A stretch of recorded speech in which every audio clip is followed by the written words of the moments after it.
Uganda Peoples Defense Forces have released a video showcasing the special weapons and tactics. The video, titled "The Uganda Peoples Defense Forces Special Forces Command," details the training that the men in uniform go through to qualify to be in this special unit, which is also responsible for protecting the head of state, President Yoweri Museveni. And as Solomon Serwanja reports from Kampala, the release of the video just days to the elections has elicited mixed reactions.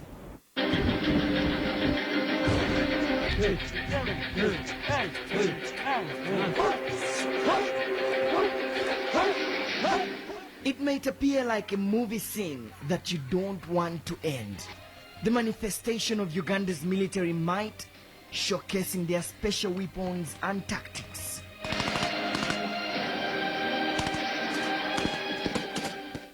This 10 minutes video, which was produced by the army and released to the media, details the special training that the Special Forces Command, a section of the Uganda Peoples Defense Forces, responsible to protect the president, undergo. The release of the video comes barely 10 days to the elections scheduled for February 18th. It is this timing that has left many questioning the motive behind the video. According to the Ugandan Army spokesperson, Lieutenant Colonel Paddy Yankunda, the video is part of the celebrations for the Tarehe Sita Day scheduled for Saturday. This is an innocent video. We do this quite often when we have these ceremonies coming up. It's just that by sheer luck, this is a political season.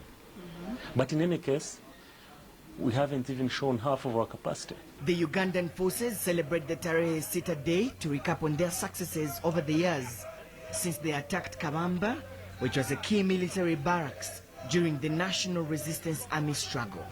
Coincidental as it may, the release of the video has had a chilling effect on the population, with many talking on social media. Senior political editor at the Daily Monitor, Charles Bichachi, argues that the timing of the video is a message to the public. Yeah, I think it has a chilling effect on the population, because then the population and the voters begin to start reading the minds of the army. Where is the army in this? So many of them will perhaps think that if the army is on this side, then it doesn't matter what they do. So that is the other effect. Of course, the other effect is to send a very clear signal to anybody who wants to engage in I wouldn't say chaos, but anybody who wants to engage militarily, that this could turn out to be quite bloody.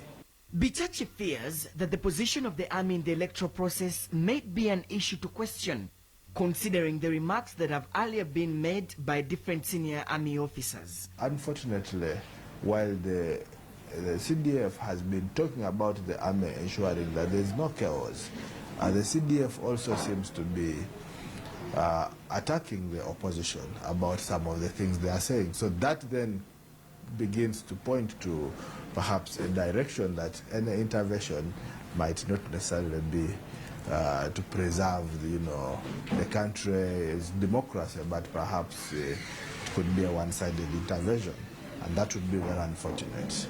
There are questions that have also been raised on why the army should release this video, yet the country's security status is stable.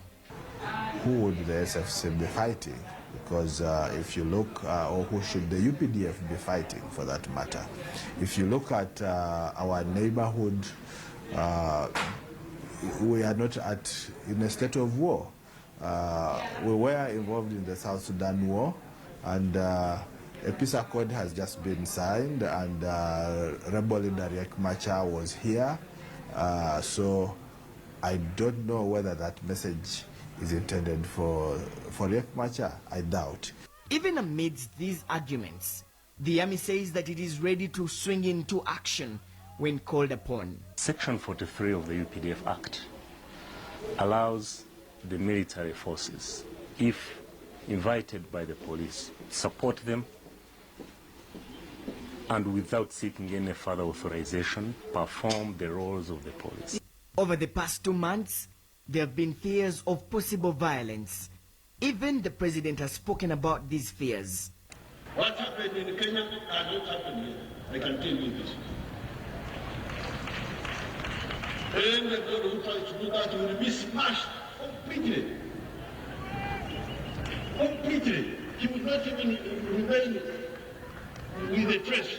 Just last week, former military intelligence chief General David Sejusa was remanded to Luzira prison for participating in partisan politics, yet he's still a serving officer. Uganda goes to the polls on the 18th of February to decide the country's next president. The race is mainly between incumbent Yoweri Museveni, key opposition figure Dr. Kiza Besigye, and former Prime Minister John Patrick Amama Mbabazi. Solomon Serwanja, KTN News, Kampala, Uganda.